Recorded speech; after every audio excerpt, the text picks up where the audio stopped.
अनिराकरणमस्त्वनिराकरणं मे यस्तु तदात्मनि निरतेय उपनिषत्सु धर्माः ते मयि सन्तु ॐ शान्ति शान्ति शान्तिः हरि ओम. We'll chant the first mantra of the second section. Sadeva Somya idamagra asit ekamevadvitiyam tadhaika ahuhu asadeva idamagra asit ekamevadvitiyam tasmadasatah sajjayata. So we are seeing this Chandogya Upanishad. So when Shvetaketu returned from his Gurukul, very arrogant and proud, so his father asked him that, did you ask about that Adesh? So what Adesh? About that knowledge, having known which everything becomes known. So when Shvetaketu wanted to know what exactly it is, so the teacher gives 3 examples. That like a clay, when it turns into various items, so if you know the lump of clay properly, if you know the swarup of that lump of clay, then all that is made up of clay will be known. Or if you know the lump of gold, then all items made from gold becomes known. Or if you know the iron, then all that is made up of iron becomes known. Because all that is made up of this cause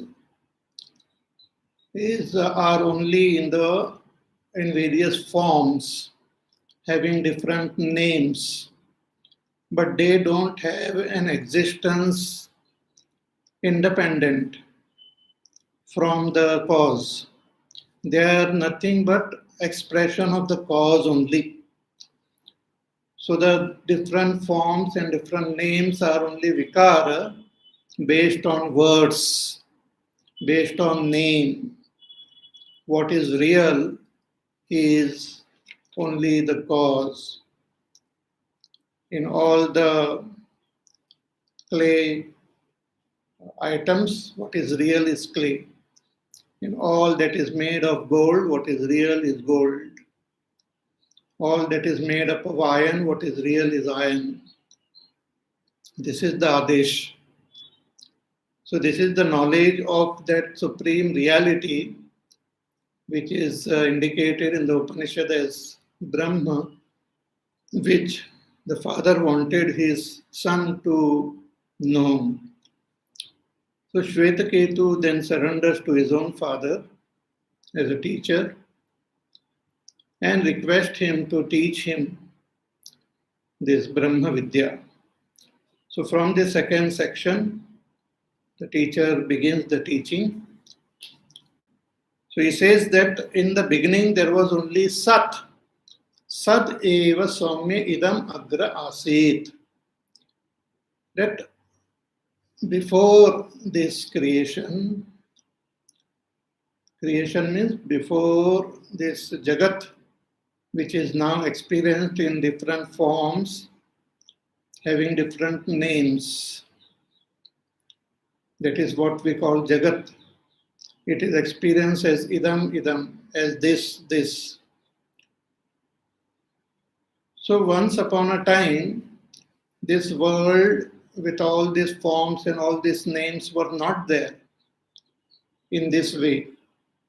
So what was there? This world was existing as Sat only, as Sat.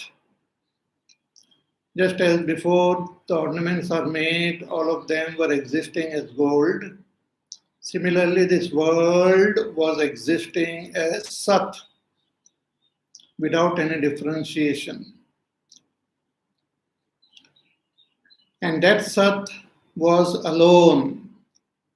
Sat eva Swami idam agra asit. That Sat alone was there. Ekam eva, one without a second. Advitiyam, non-dual. And this is very important, that Sat alone was there, nothing else. And what is that Sat? Shankaracharya ji says that Sat iti astita matram vastu. It is existence per se. Nothing more can be said about it. Existence.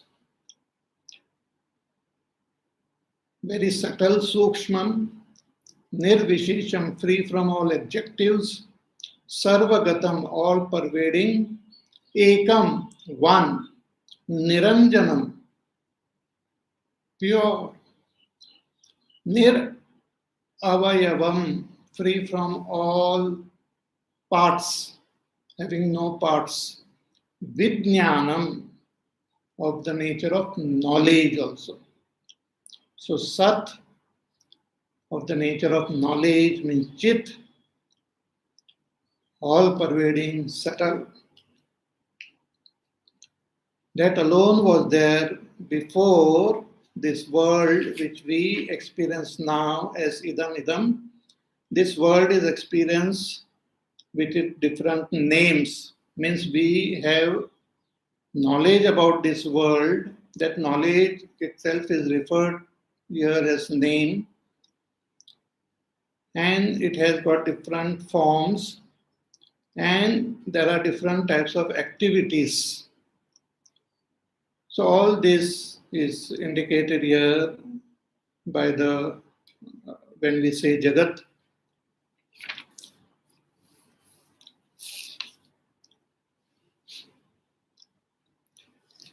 So does it mean that if Sat alone was there before, that Sat is not there now?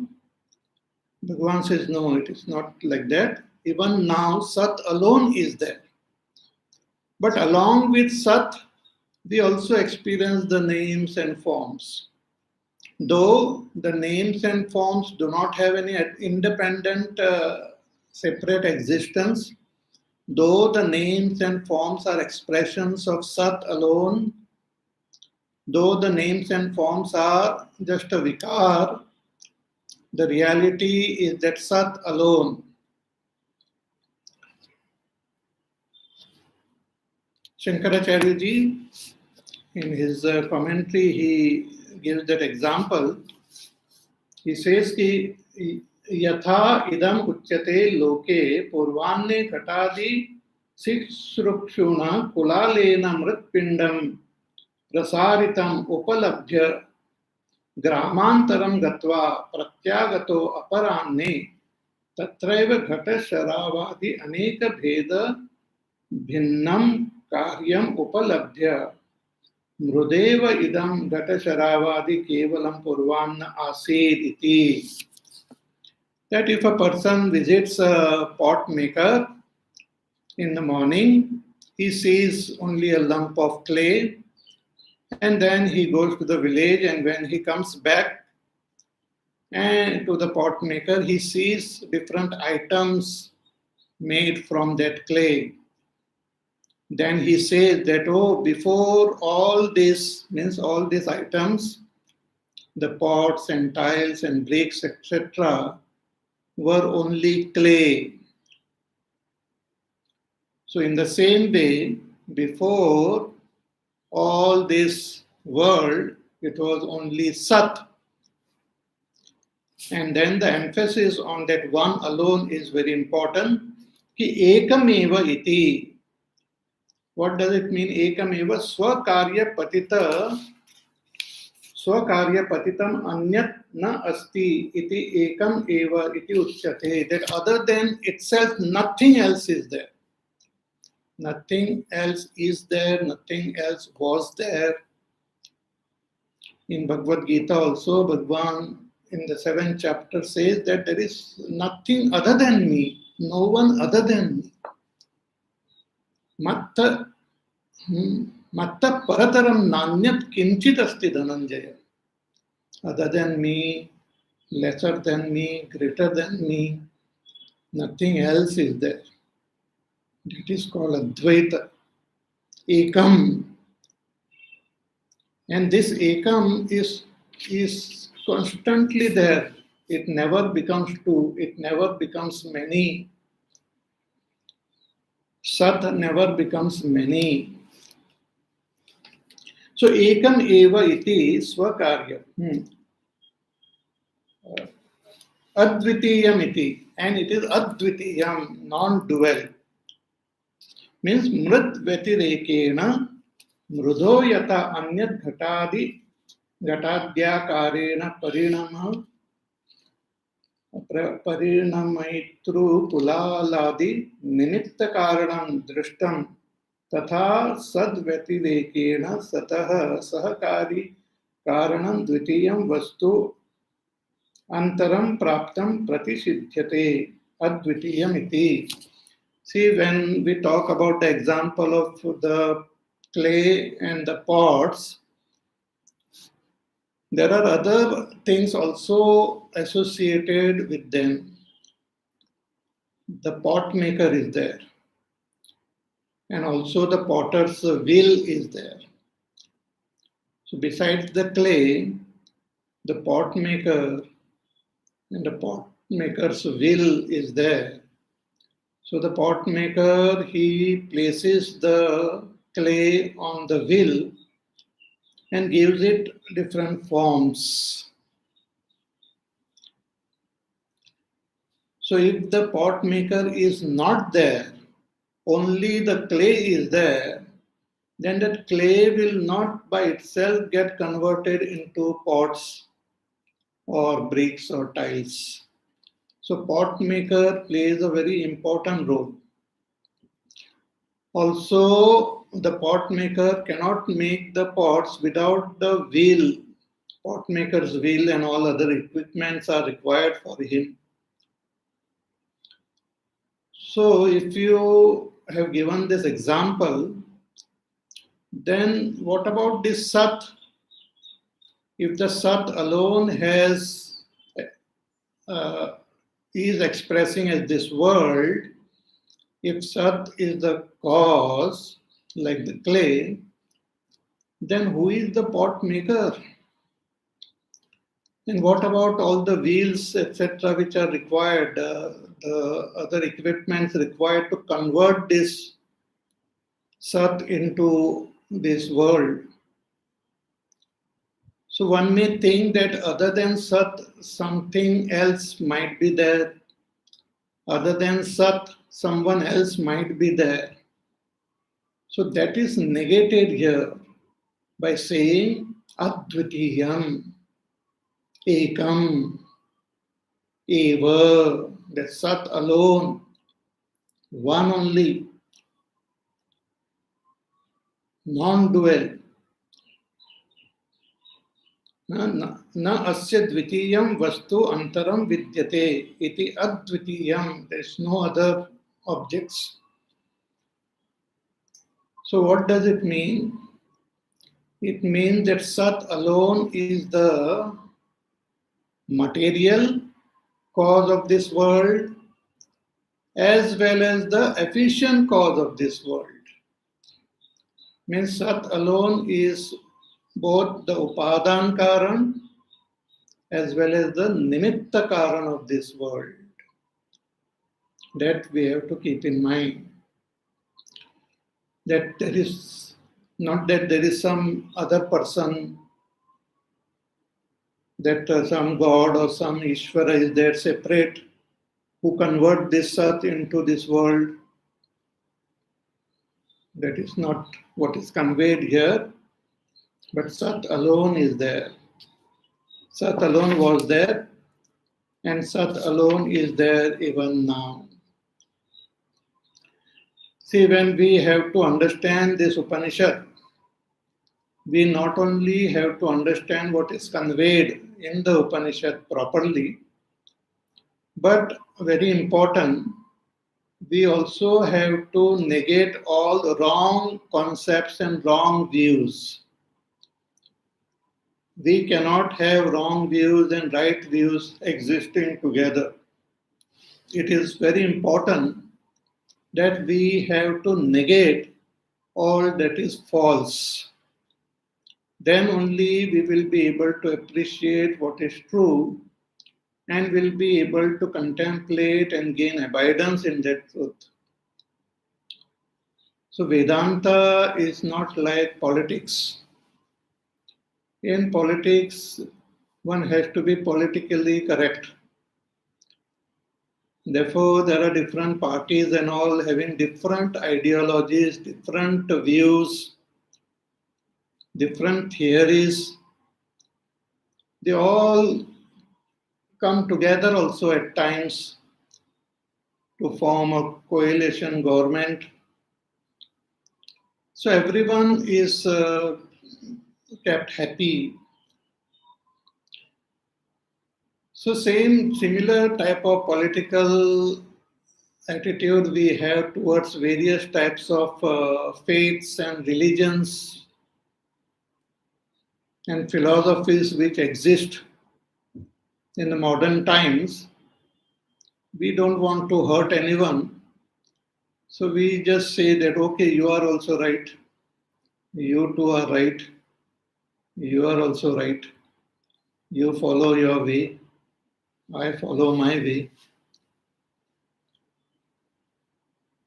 So if we have that type of attitude, then we will not be able to really understand the truth. So if I want to know the truth, I should have a scientific mind, scientific attitude. In the field of science also, if they believe something to be right, something to be true, they hold on to it. But later on, when they discover something different and they come to know that what they had thought as true is not true, so they just give it up. They are not afraid to give up false views. So science also develops in this way. So here in Vedanta, Vedanta not only conveys what is the ultimate truth, but also negates what is falsely understood or what can be possibly falsely understood. Therefore, here in this mantra, the teacher further says that there are some people who have a different view about this world. He expresses that view and then negates that view as false. And we find in Adi Shankaracharya's Bhashya, Adi Shankaracharya takes up the views of everyone and shows the defect in those views, the defect in their thinking, and negates them and refutes them. Not with the intention of pride or something, but so that we arrive at the single truth. Because if we hold on to false values and false images and false concept, we will not be able to comprehend the truth. So we have different philosophies who have different types of views. In our traditional system, there are certain philosophies or darshanas, they are called, who have different views about this world and about that reality. And most of them are talking about Dvaita only in different ways. So traditionally we have what we call the Nyaya, the Vaisheshika, then Sankhya, then Yoga, then Purva Mimamsa, and we have the Uttar Mimamsa. Then there are those who do not accept the Vedas, but they have their independent views, like the Jains are there, and Buddhism is there. And nowadays, in modern times, there are so many other religions which have cropped up, having their own views. So the reality is not something which depends on the majority. It is not some election that if majority chooses, then that is the reality. The reality doesn't depend on your beliefs and faith. It is, one may, even if the whole world believes in something which is not proper, then it is not proper only. It doesn't depend on the majority. So in Vedanta, first we have to ascertain and understand that the Upanishads are the praman, to know the supreme truth, to know that Ekameva Advitiyam Brahma, Vedanta alone is the praman. We have seen this many times before also, that the other praman like Pratyaksha, Anuman, Upaman, Arthapatti, all these pramans, they fail to give us knowledge of our own self. Therefore, they are not praman as far as that supreme reality is concerned. But the Upanishads, which are Anadi, Ananta, and Apaurisheya, are the praman. But when the Upanishads convey this reality, gives us the knowledge of that supreme, it uses the worldly language of the praman to make us understand. It makes us understand using our own language. It uses our language to indicate that which is even beyond all languages. So it is very important that we not only understand what is the supreme reality, but we are able to give up all that is false and irrelevant. However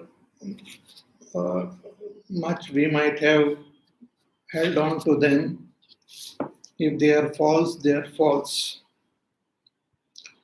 So here the teacher, he gives one view which some people may have, which is not proper.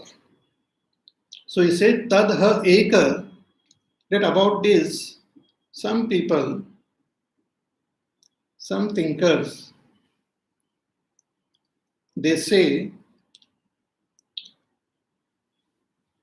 Eka ahuhu asadeva idamagra asid.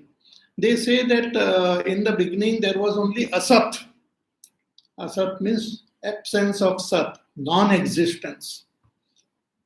In the beginning, before this world came into existence, there was only non-existence. Nothing was there. And that nothing alone was there.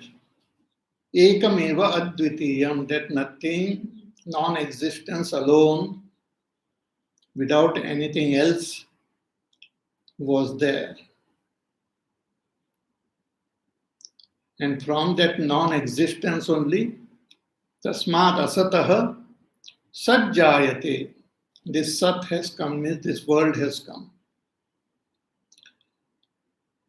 Here the teacher just presents this one sample false view And in the next mantra, he negates it as wrong. But in Adi Shankaracharya's Bhashya, then Shankaracharya takes up all details about all these views and shows the flaws in them and negates them.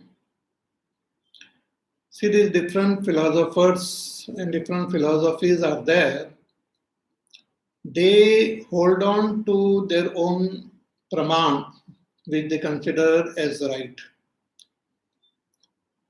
For example, if you take up the pratyaksha praman alone as right, if you accept it, if you just accept that whatever I see, hear, taste, touch through my senses alone is real,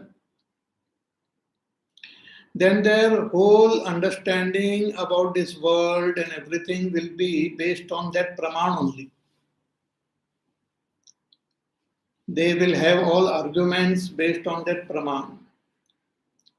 What is not seen, what is not heard will not be accepted as true, as real. And many of the modern scientists and thinkers, they have this type of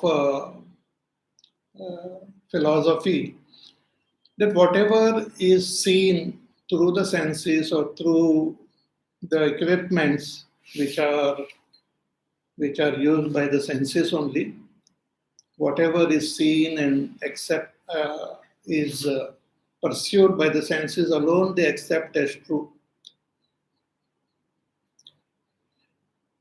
But then there are those who consider the other pramanas also as valid. They consider the other praman like Anuman, Upaman, Arthapatti. They are also valid. Then they will have other ideas about this world. Then there are those who will accept the Vedas as praman.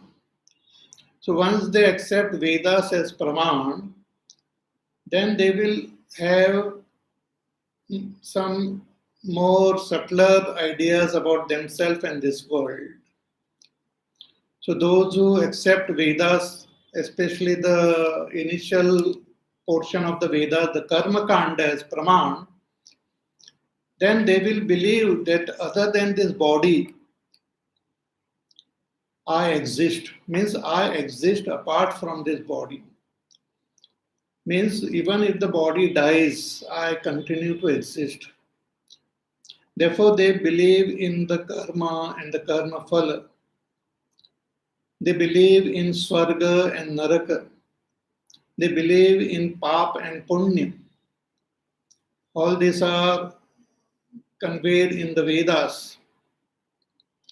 And this knowledge indicates that they also accept that there is something, means I am different from this body.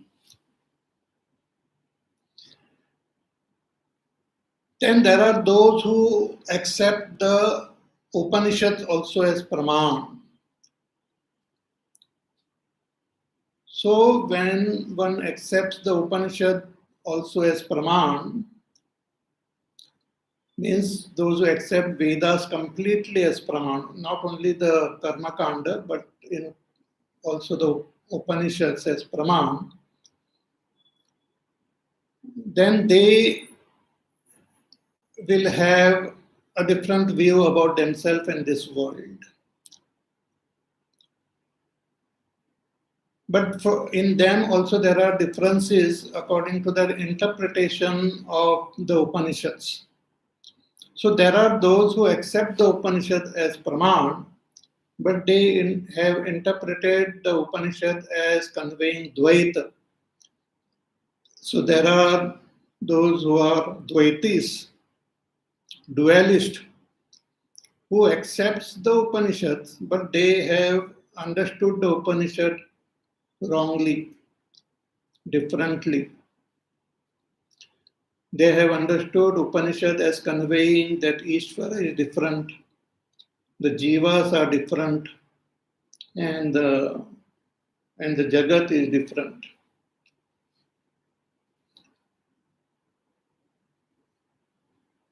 But the Upanishad don't talk about Dvaita. The ultimate teaching of the Upanishad is in Advaita only. The Upanishad finally conveys the oneness of ourself with that Brahma through these Mahavakyas like Tattvamasi, Ayam Atma Brahma, Prajnanam Brahma, Aham Brahmasmi, etc. So Bhagwan Sri Adi Shankaracharya ji, in his commentary, he conveys this right understanding of the Upanishads. And when he has to convey this right understanding, he has to also negate all that is false by showing their defects from their own standpoint. Those who only accept the Pratyaksha Praman, then Shankaracharya ji, using the Pratyaksha Praman language only, shows them that here you are wrong. So please drop all this and follow this right philosophy, right path. Then those who accept the Upanishad as Praman, then Shankaracharya ji will give quotation from the Upanishad and proper logic to establish that, see, Advaita is what is taught here, and you are thinking Dvaita, so your thinking is not proper. So drop that thinking and follow this path of Advaita for your own good, to gain that supreme goal of moksha. Then there are those who don't accept the Vedas, like Jainism and Buddhism. Then Shankaracharya talks to them in their language and points out to them that this is what you are thinking, but here you have gone wrong. And those who with open mind listen and follow this teaching, they will be able to understand this and will drop all that is false. It's like mathematics. I'm learning mathematics from my teacher, and he tells me to solve it. And I take it to the teacher. I say that I have solved this problem. Then the teacher looks at it and says, no, this is wrong. The teacher doesn't say, oh, you are right, you are such a dear student of mine. What you have written is right, though it is not matching what is the truth. He will not say. He will say it is wrong, and he will read it and he will point out, oh, here you have made a mistake. You have used the wrong formula here. In this step, you have made a mistake. You should have done the multiplication first before addition. Here you have done some mistake. So like that, he will point out the mistake, and then I will again go through the whole process again and arrive at the right solution. And that is what Shankaracharya does. He points out the flaws in the thinking of these various philosophies, various thinkers, various views, and then he presents the right thinking to them. So here Shankaracharya mentions about this Vaisheshik philosophy also, who have a different view about this world. According to Vaisheshik also believes in Ishvara. Vaisheshik also believes in the various jivas, but they also believe that this whole world is different, and it is made up of basic material, which they call as Anu and Parmanu. So there are these finest materials which are the parmanus or anus, the atoms and subatomic particles. So atoms and subatomic particles are there of Vayu, Agni, Jal, and Prithvi. They believe in only four these elements. They don't accept Akash because Akash doesn't seem to have any elements in it, doesn't seem to have any atoms. So they accept only four elements: Vayu, Agni, Jal, and Prithvi. And they believe that before this creation, only these atoms were there. Means this creation was not there as it is. No mountains, no rivers, no sun, no moon. The whole, what we consider the world, was just atoms. And those atoms don't have any dimensions. So atoms of fire and water and earth and air, and by the blessings or interference of that Ishvara, these atoms came together to form this world. So they have their own thinking about it. So here, by saying that in the beginning only one was there, one Sat alone was there, their thought, their philosophy is negated. Who says that in the beginning there was not only Ishvara but also this material was there, which Ishvara converted into this world. So that is negated.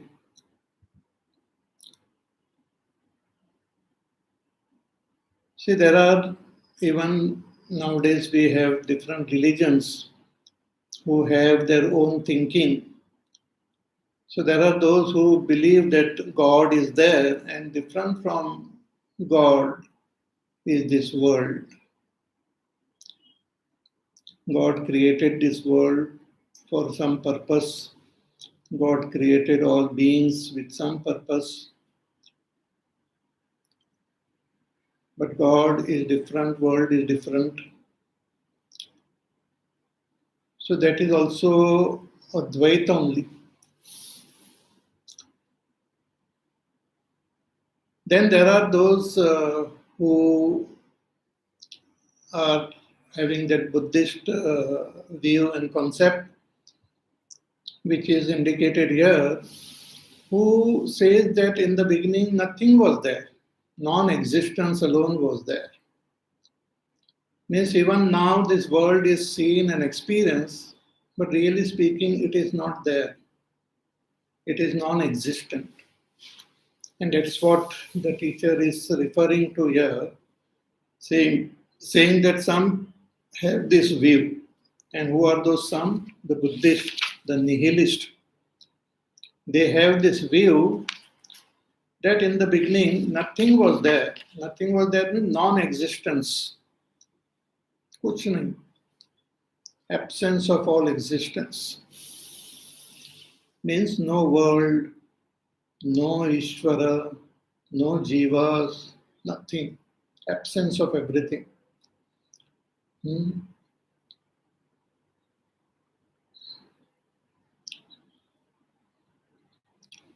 Even the modern science, they also have their own understanding about this world, which is constantly modifying, constantly getting rectified.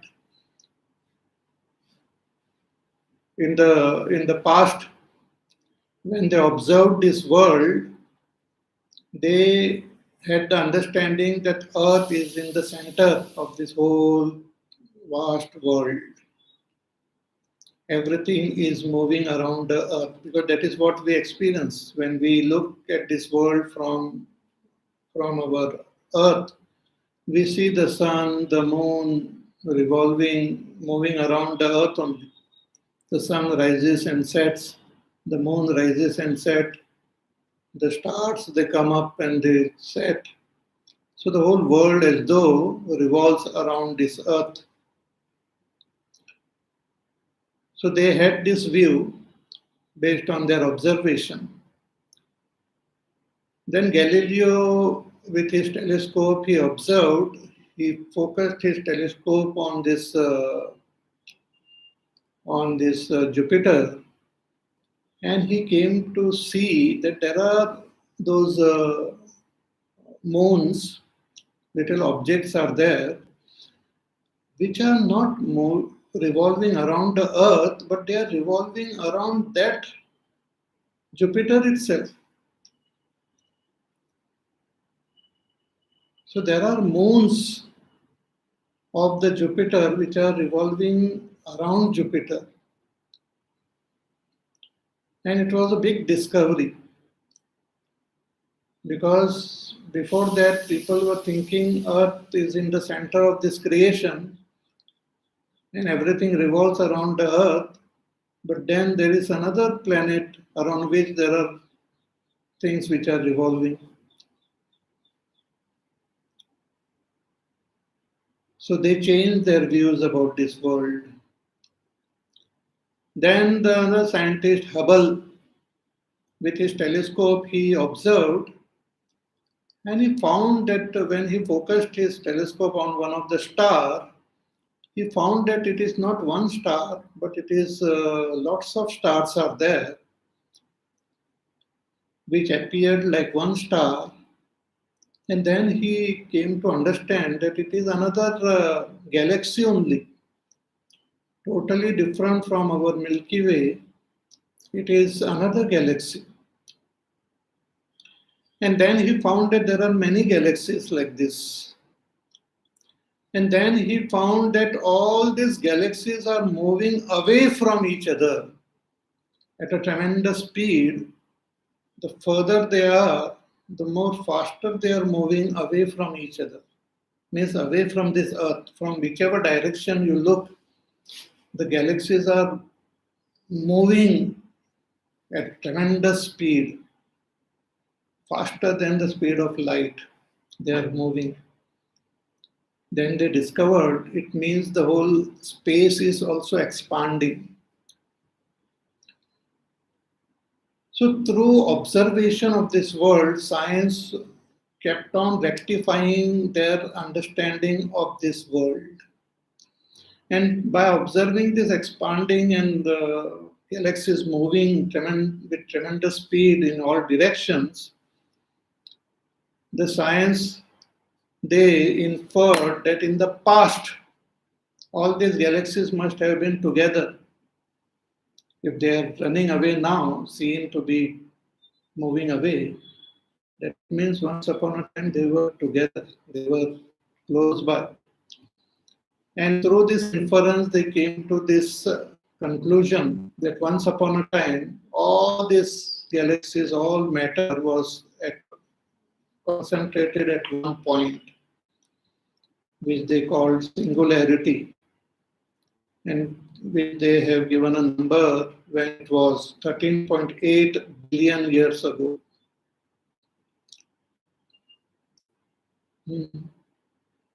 When suddenly from that point, it just expanded to become this world.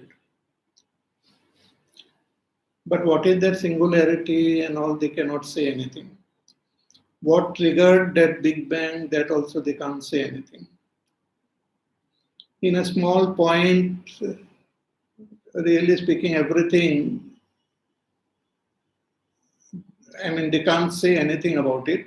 So almost they are saying that from nothing, this world has come. So which is similar to this view which is presented here, that there are those who think that in the beginning nothing was there and this whole world has come into existence. Or there are those who think that God was there and some material was there and God converted this material into this world. But all these views are not acceptable as true. So after presenting this view of some Buddhist philosophy, see, Buddhist philosophy means now we say it is Buddhist philosophy, but this Upanishad was much Anadi Ananta. So when it was in it, there is no what you call concept of Buddhism, etc. But it is presenting it just as one of the false thinking which one can have. So one can think that before this creation, non-existence alone was there. So this view is not acceptable. So after presenting this view, the teacher then negates it in the next mantra.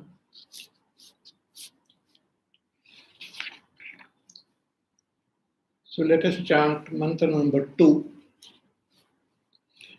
Kutastu khalu somya evam syar iti hovacha katham asatah sajjayet iti satveva somya idamagra asid ekameva dvitiyam.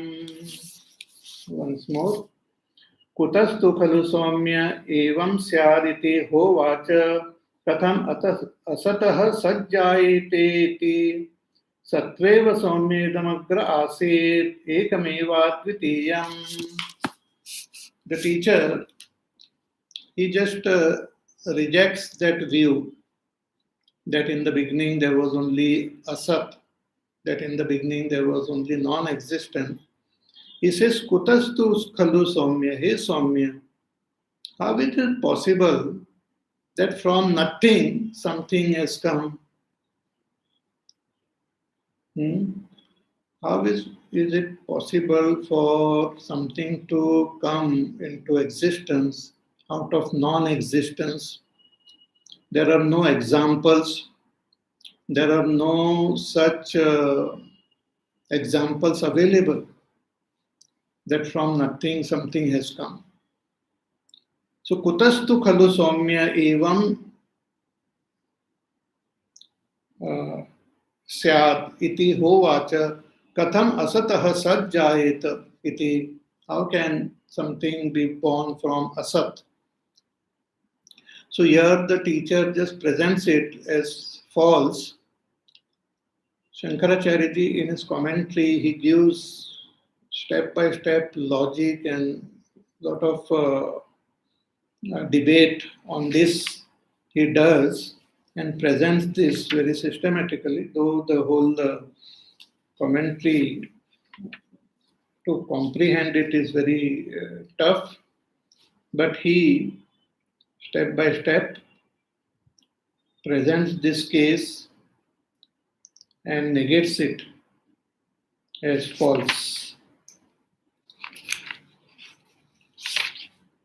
So after negating all the false views of all other philosophies, Vaisheshik, Nyaya, Sankhya, Yoga, Purva Mimamsa, Jainism, Buddhism, even modern science, all other different thoughts and faiths,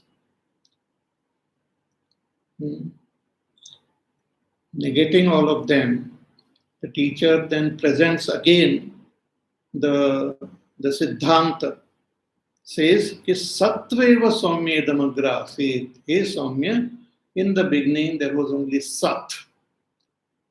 That is the ultimate truth. So satveva somya damagra asit ekam eva advitiyam, which was ekam, one, eva, one alone, advitiyam, non-dual. One alone, non-dual, Sat alone was there in the beginning. From that Sat alone, everything has come into existence. And the teacher will then present how it came into existence and all. Hmm.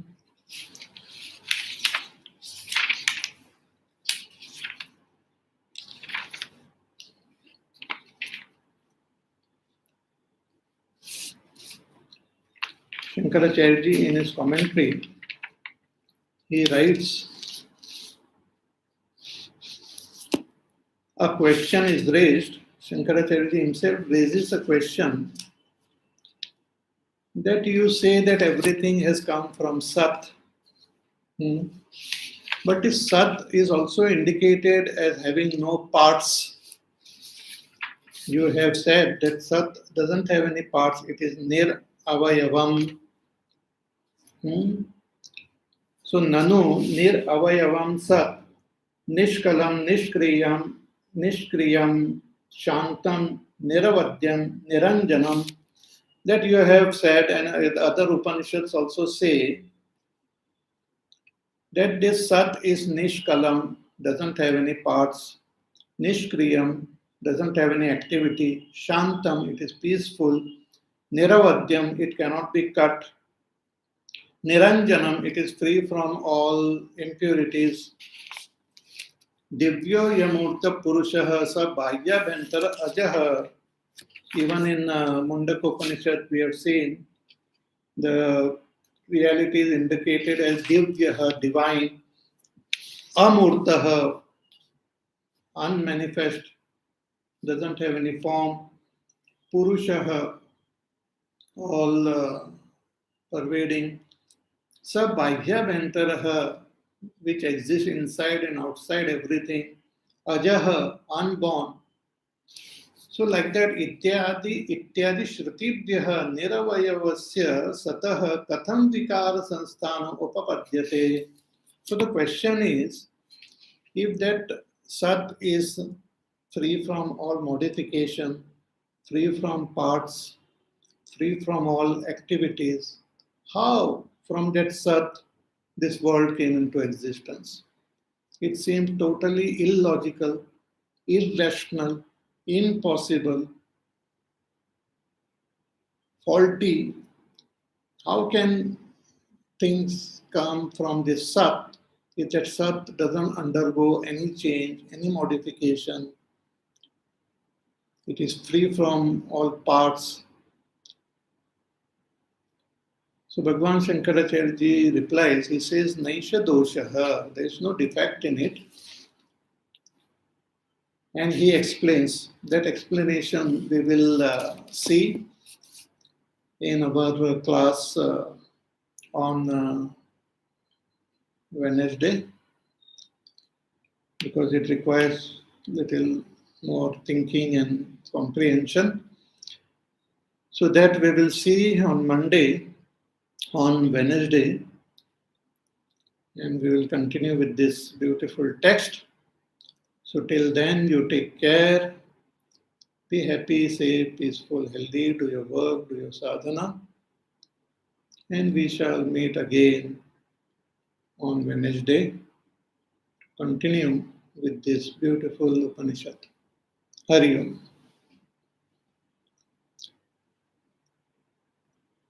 Shri Ram Jaya Ram Jaya Jaya Ram, Shri Ram Jaya Ram Jaya Jaya Ram, Shri Ram Jaya Ram Jaya Jaya Ram, Shri Ram Jaya Ram Jaya Jaya Ram, Shri Ram Jaya Ram Jaya Jaya Ram, Shri Ram Jaya Ram Jaya Jaya Ram, Shri Ram Jaya Ram Jaya Jaya Ram, Shri Ram Jaya Ram Jaya Jaya Ram, Shri Ram Jaya Ram Jaya Jaya Ram, Shri Ram Jaya Ram Jaya Jaya Ram, Shri Ram Jaya Ram Jaya Jaya Ram, Shri Ram Jaya Ram Jaya Jaya Ram, Shri Ram Jaya Ram Jaya Jaya Ram, Shri Ram Jaya Ram Jaya Jaya Ram,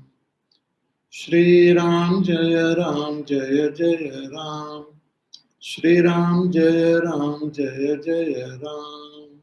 जय जय राम, जय जय राम। बोले सिया रामचंद्र भगवान की जय। ओम पूर्णमदः पूर्णमिदं पूर्णात् पूर्णमुदच्यते पूर्णस्य पूर्णमादाय पूर्णमेवावशिष्यते। ओम शांति शांति शांति। हरि ओम श्री गुरुभ्यो नमः। हरि ओम।